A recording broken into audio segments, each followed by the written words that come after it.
Act 1, setup begins with Jonathan Harker's journey, immediately establishing the binary opposition of the rational West versus the superstitious East as he travels to Dracula's Transylvanian castle.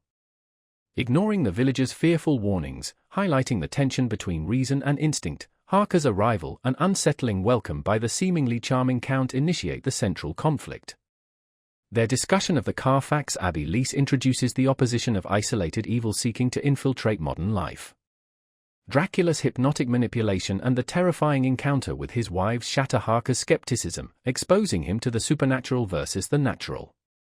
Act 2, confrontation sees the evil transported to England with Renfield's descent into madness, embodying the opposition of sanity and insanity.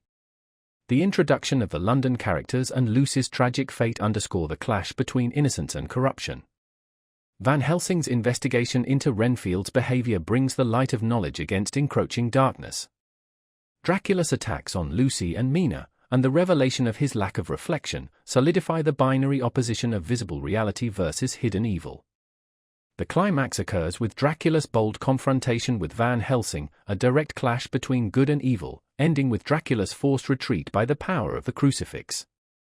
Act 3, resolution focuses on the final battle against Dracula's lingering influence, evident in Mina's altered state, representing the struggle between life and undeath.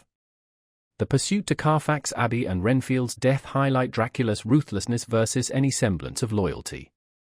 The ultimate confrontation sees Van Helsing and Harker racing against the waning night versus the approaching dawn. Van Helsing's decisive act of staking Dracula, utilizing the opposition of sacred power against unholy evil, leads to Mina's restoration, signifying the triumph of good over evil and the return of order from chaos.